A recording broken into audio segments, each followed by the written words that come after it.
전북 미세먼지의 가장 큰 원인은 도로나 건설 현장 비산먼지로 확인됐습니다. 고농도 미세먼지의 경우 대부분 중국 영향이었습니다. 정부가 기준을 완화하면서 전주시의 특례시 지정 가능성은 커졌지만 필요한 재원을 어떻게 확보할 건지는 여전히 숙제입니다. 재평가 기준 완화를 요구하는 전주 상산고 학부모들이 실력 행사에 나섰지만 전북교육청은 꿈쩍도 하지 않고 있습니다. 안녕하십니까. 전주 MBC 뉴스데스크입니다. 극심한 미세먼지에 겨우 내내 숨 쉬는 것조차 쉽지 않았는데 그 원인이 명확하게 밝혀졌습니다. 2년에 걸친 연구 결과가 나왔는데요. 전북 미세먼지의 주범은 도로나 건설 현장에서 뿜어져 나오는 비산먼지 영향이 가장 컸습니다. 또 고농도 미세먼지는 60% 넘게 중국에서 밀려온 것으로 확인됐습니다. 강동엽 기자입니다. 먼지가 모래사막을 방불케 할 정도로 심하게 날립니다. 공사장과 쓰레기장, 도로 곳곳에서 발생하는 비산먼지가 전북 지역 미세먼지의 주범이었습니다.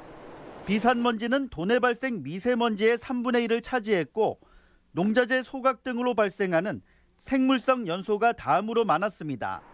제조업체 연소가 가장 큰 비중을 차지하는 다른 시도와는 대조적입니다. 중국발 미세먼지가 미치는 영향은 예상했던 대로였습니다. 중국발 미세먼지 비율은 60%가량으로 도내에서 발생한 미세먼지보다 많았고 고농도 때는 무려 70%까지 늘어났습니다. 겨울철이 특히 심한데 지역별로는 공장이 밀집한 군산에서 휘발성 유기화합물이, 익산은 비산먼지, 축사가 많은 정읍은 암모니아가 높았습니다. 특히 고농도 초미세먼지 발생 시 대기 중 화학 반응으로 만들어지는 2차 미세먼지인 질산염과 황산염 비율이 높아 대책이 시급합니다. 굉장히 높은 수준을 지금 보이고 있습니다. 그래서 고농도 미세먼지의 발생 시에는 이 질산염을 규제하는 것이 지금 필요해 보입니다.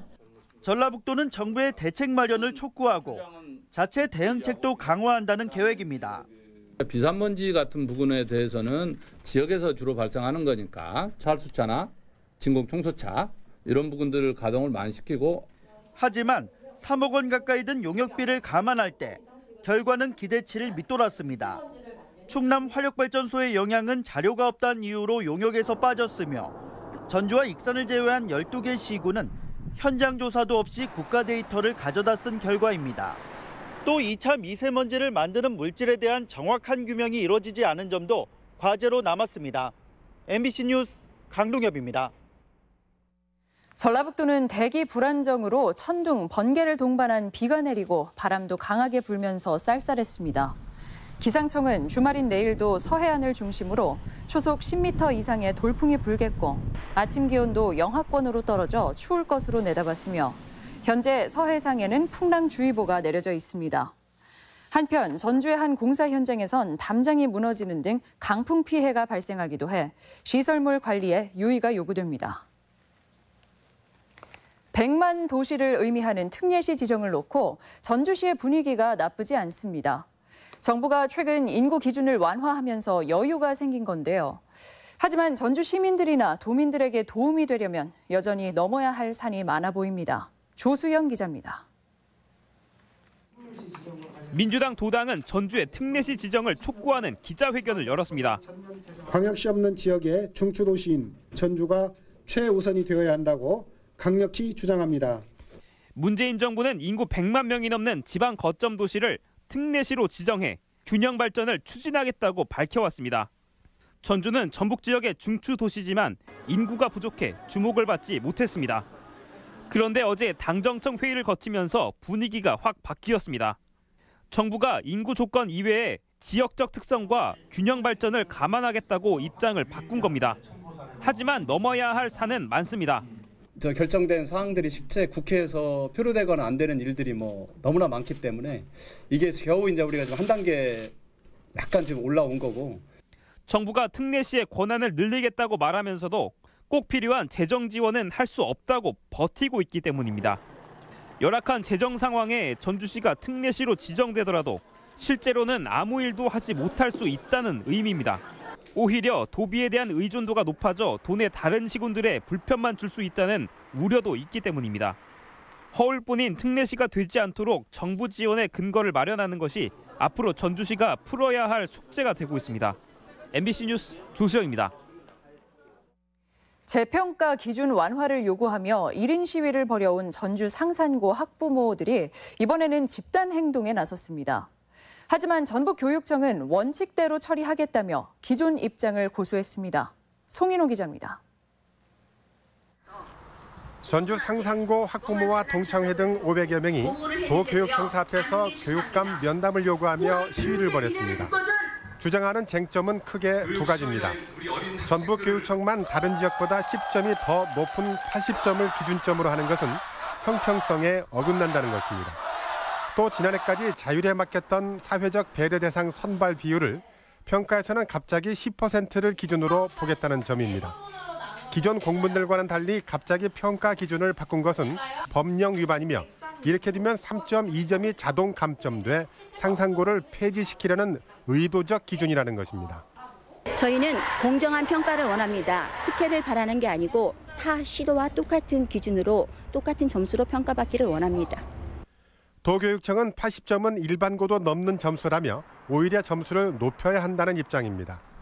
사회적 배려 대상자 선발은 관계자들과 토론해서 결정한 것이며 학교 측에서 위법이라며 행정소송을 한다면 그에 대한 준비를 하겠다는 입장입니다. 도교육청은 불만은 알겠지만 정해진 기준대로 평가하겠다고 다시 한번 확인했습니다. 저희들도 충분히 검토한 결과입니다. 향후 정해진 일정과 지침에 따라서 공정한 평가는 진행할 겁니다. 학부모들은 상산고 폐지를 반대하는 서명을 교육감에게 전달하려 했지만 교육감이 휴가 중이어서 만남은 불발됐습니다. MBC 뉴스 송인호입니다. 도내 대형 사립 유치원들이 모두 국가회계 시스템 에듀파인을 사용하기로 했습니다. 전북교육청은 원화수 200명 이상의 사립 유치원 원장들과 협의를 거쳐 대상 유치원 13곳 모두 에듀파인을 도입하기로 최종 결정했다고 밝혔습니다. 도교육청은 의무 도입 대상이 아니지만 소규모 사립 유치원 7군데가 사용 의사를 밝혀 도내 에듀파인 도입 유치원은 20곳에 이를 전망이라고 밝혔습니다. 40여 년간 전주 시민들의 추억이 되어온 덕진공원의 낡은 연화교가 철거에 들어갔습니다. 새 다리는 올 연말쯤이면 완공된다고 하는데요. 어떻게 복원이 되는지 한범수 기자가 소개합니다. 지난 1980년 덕진호수를 가로지르며 현수교 형태로 만들어진 연화교. 연꽃 군락지 위에 놓여지다 보니 여름이면 펼쳐지는 분홍빛 꽃의 향연에 시민들 마음이 설레던 곳입니다. 멋진 풍경을 담으러 온 사진가나 추억을 남기려는 관광객들에게 연화교의 의미는 각별했습니다. 대학 다닐 때 데이트할 때 여기 왔었거든요. 그런데 오늘은 이거 있는지 모르고 왔어요. 그런데 너무 예쁘게 펴가지고. 39년의 세월, 시민들에게 다양한 추억을 선사해온 연화교가 지난달 철거에 들어갔습니다. 시민들의 벗으로 오랜 기간 피로가 누적됐기 때문인데 4년 전 안전진단에서 최하위 등급인 D등급을 받기도 했습니다. 철제된 연화교는 많이 녹슬어 있는 상태였고 가도로는 시민들의 통행은 불가합니다. 새로운 연화교는 흔들다리였던 기존 형태와 달리 고정된 걷어교로 건설돼 더욱 깔끔하고 안전해질 전망입니다. 폭도 기존 1.2m에서 3.3m로 늘어나 몸이 불편한 사람들도 쉽게 이동할 수 있게 설계됩니다. 가운데 정도가 출렁출렁하는 것 같고 안전하지를 못한 것 같아요. 좀 아쉽기는 해도 아주 좋은 것 같아요. 전통 석조 양식으로 복원될 연화교는 올해 말 완공돼 다시 시민들의 품으로 돌아갈 예정입니다. 전주시는 연화교 공사를 시작으로 덕진공원을 전통이 살아있는 공간으로 만들 계획입니다. 우리 전통 교량하면 대부분 이제 석교를 떠올리잖아요. 대표 관광지니까 랜드마크 교량을 새로이 좀 고민을 해서 만들어 보자. 또 연못 중앙에 있는 섬도 면적을 지금의 2배로 늘려 시민들과 함께할 수 있는 정원으로 활용하는 방안을 검토 중입니다. MBC 뉴스 한범수입니다. 동학농민혁명 국가기념일 지정을 기념한 고부봉기 재현 행사가 열렸습니다. 정읍 씨는 주민 500여 명이 참석한 가운데 이평면 예동마을에서 말목장터까지 농민군 진군 행렬을 재현하고 경문 낭독과 신사발 통문을 작성했습니다. 고부봉기는 1892년 고부군수 조병갑의 폭정에 항거해 전봉준 등 20명의 농민군이 사발통문 거사를 실행한 동학혁명의 출발점으로 평가받고 있습니다. 전북 지역 인구를 늘리기 위한 도민운동이 추진됩니다. 전라북도는 불교와 기독교, 원불교, 천주교 등 도내 4대 종단과 실천 협약을 맺고 출산과 양육하기 좋은 분위기 조성과 인구 늘리기 정책에 뜻을 모았습니다. 전북 인구는 지난해 기준 183만여 명으로 지난 2012년 이후 해마다 감소하고 있습니다. 오늘의 간추린 뉴스입니다. 행정안전부는 지난해 강원도 펜션 중독 사고 재발을 막기 위해 숙박시설에 일산화탄소 경보기를 달도록 했습니다. 가스보일러 시공 후 서류 제출을 의무화하고 배기통 마감 검사도 하기로 했습니다. 산업통상자원부는 군산시에서 호남권 시도와 기업을 대상으로 정책 설명회를 열었습니다. 정부 일자리 추진 방안을 안내하고 모델을 만드는 데 어려움을 겪는 지자체를 지원하기 위한 자리였습니다. 전주시는 금요일마다 전주 풍패지간 서이컨을 공개해 시민들이 해체 보수 과정을 볼 수 있도록 했습니다. 서이컨은 기둥과 처마에 뒤틀림 현상이 발생해 안전진단에서 최하위 D등급을 받았습니다. 전라북도와 중국 강소성의 보도사진 교류전이 덕진공원 시민갤러리에서 열렸습니다. 전라북도와 강소성을 오가는 한중 보도사진 교류전은 이번이 세 번째로 양 지역 사진기자 작품 170여 점이 전시되고 있습니다. 간추린 소식이었습니다.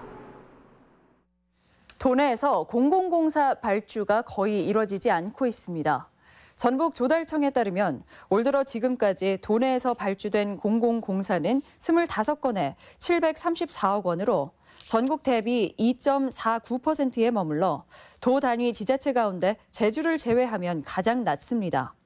지금까지 도내에서는 국민연금 제2청사 건립 등 혁신도시 내 일부 공사를 제외하면 도나 시군에서 발주되는 공사가 거의 없어 신규 사업 발굴이 시급한 실정입니다. 전주시가 고위험 임산부에 대한 의료비 지원을 늘립니다.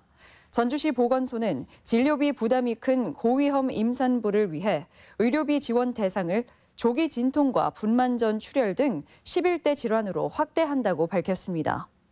지원 한도는 1인당 최대 300만 원으로 분만일로부터 6개월 이내 보건소에 신청해야 합니다. 지역 활성화와 상생을 위한 지역사회 창의학교가 지정 운영됩니다. 전라북도는 오늘 공모를 거쳐 전북대와 원광대, 전주대 등 도내 6개 대학과 지역사회 창의학교 협약을 체결했습니다. 지금까지 전북권 뉴스였습니다.